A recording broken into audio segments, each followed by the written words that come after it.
Crisis. मुझे जमील फारूकी कहते हैं। आप मेरा प्रोग्राम नेशनल डिबेट बोल न्यूज़ पर मुलाजा करते हैं। हमारे जो मौजूद मेहमान हैं उनका तारुफ करा देता हूं। मोहतरमा आलिया हमजा मलिक साहिबा, आप सीनियर रहनुमा पाकिस्तान तहरीक इंसाफ की। दूसरे मौजूद मेहमान सैयद हसन मुर्तजा साहब, आप पाकिस्तान पीपल्स पार्टी के पंजाब से सीजन्ड पॉलिटिशियन हैं। तीसरे मौजूद मेहमान जनाब बैरिस्टर शुएब शाहीन साहब, किसी तारुफ के मोहताज नहीं है, सदर हैं Islamabad high court bar association के। और चौथे और आखिरी मौजूद मेहमान जनाब अफजल खान साहब, साबिक additional secretary election commission of Pakistan. मैं अपने तमाम मौजूद मेहमानों को प्रोग्राम में खुश आमदीद कहता हूं। सबसे पहला सवाल हसन मुर्तजा साहब से होगा। हसन मुर्तजा साहब, आपके ऊपर इल्जाम है और वो ये कि निगरान वज़ीर आला पंजाब जो है उनका जो रिलेशन है वो पीपल्स पार्टी के साथ है और कहा जा रहा है कि जरदारी साहब के फ्रंट मैन है। सबसे पहले इसको आप किस तरह से रिस्पॉन्ड करेंगे?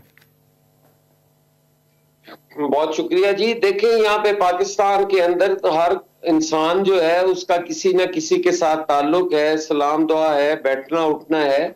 उसका हरगिज मतलब ये नहीं है कि उसकी क्रेडिबिलिटी जो है वो मशकूक कर दी जाए। नकवी साहब जो है वो एक जर्नलिस्ट हैं और उन्होंने अपनी बड़ी जो प्रोफेशनल लाइफ है उसको बड़ा ही उन्होंने खुश असलूबी के साथ और बड़ा ही गैर जानिबदारी के साथ गुजारा है। तो हमें उन पे ये मशकूक नहीं होना चाहिए कि उनका पीपल्स पार्टी के साथ ताल्लुक है। जहां पीपल्स पार्टी के साथ ताल्लुक है वहां काफ लीग के साथ रिश्तेदारी भी है। तो मैं समझता हूं कि ये ऐसी चीजें हैं जिनको हमें बर्दाश्त करना होगा। हमें ये मुल्क जो है इसको इस तरह नहीं चलाना कि जो आपको आपका साथ ना दे या जो आपको फैसिलिटेट ना करे, जो आपका सहूलतकार ना बने, तो आप उस पर इल्जामात लगाते रहे कि जी ये तो फलां के साथ इसका सलाम दुआ है और इसका ताल्लुक है। नकवी साहब का सारों के साथ ताल्लुक है और वो सबसे मिलते जुलते हैं। आप जरा फेडरेशन की बात करते हैं ना, आप एकदम से पता चलता है कि इस्तीफे मंजूर हो जाते हैं। अभी तो खैर इसकी कंफर्मेशन नहीं आई, लेकिन आज 43 रेजिग्नेशंस की एक्सेप्टेंस की बात चल रही है।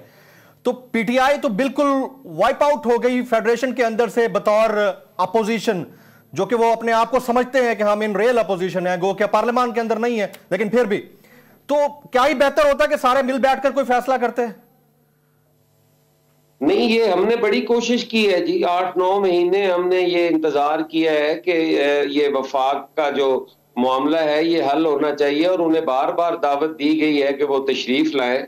लेकिन वो जब भी टीवी पे बैठते थे वो बात करते थे जी कि हमने इस्तीफे दे दिए हैं, हमारे इस्तीफे मंजूर क्यों नहीं होते, हम अदालत जाएंगे, हम असेंबली का घेराव करेंगे।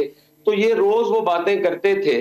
उनके अगर इस्तीफे मंजूर हुए हैं तो वो उनके बार बार जाने से वो आखिरी टाइम जब स्पीकर साहब को मिले हैं तो स्पीकर साहब ने उन्हें उस वक्त भी कहा है कि मैं उन लोगों को बुला लेता हूं, तो वो आते नहीं है, वो आ जाएं तो मैं उनसे वेरीफाई करके इस्तीफे मंजूर कर लूंगा। उन्होंने कहा जी नहीं, आप उनके आने से ना करें। फिर उस पे स्पीकर साहब ने जो उनके सोशल मीडिया पे बयानात थे, जो उनके टीवी टॉक शोज में बयानात थे, उनको मद्देनजर रखे हुए हैं। वो जैसे जैसे उनको वेरिफिकेशन हुई जिसमें उन्होंने एमएनए, अब जो आदमी कहे जी कि मेरा मंजूर करो, पहले कहते थे जी मंजूर करो, अब मंजूर हो गए हैं तो अब कह रहे हैं कि जी हम उन्हें तो वाइप आउट कर दिया गया है जी, अब तो वो रियल ऑपोजिशन थे।